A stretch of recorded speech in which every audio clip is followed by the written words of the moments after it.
Avropa İttifaqı ölkələrində yeni ölümcül qrip virusuna yoluxma halları qeydə alınıb. Avropa səhiyyə rəsmiləri artıq bir neçə Avropa İttifaqı ölkəsində aşkar edilmiş H3N2 qrip virusunun yeni variantı olan subklad K qrip virusunun sürətlə yayıldığını bildirirlər. Bölgə TV xəbər verir ki, mütəxəssislərin fikrincə qrip mövsümü adi haldan daha tez başlaya və əvvəlki illərə nisbətən xeyli şiddətli ola bilər. Həkimlər virusun ötürülmə sürətindən və əlamətlərin koronavirusa bənzərliyindən narahatdırlar.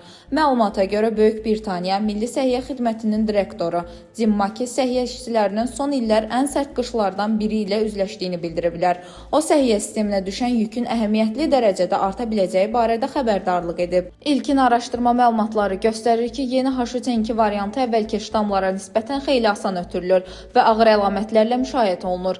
Xəstələr temperaturun kəskin yüksəlməsi, şiddətli halsızlıq, əzələ ağrıları və davamlı güclü öskürəkdən şikayət edirlər. Klassik qripdə olduğu kimi ağır xəstəlik riski də qalır. Yaşlılar və xroniki xəstəlikləri olan ən böyük risk altındadır.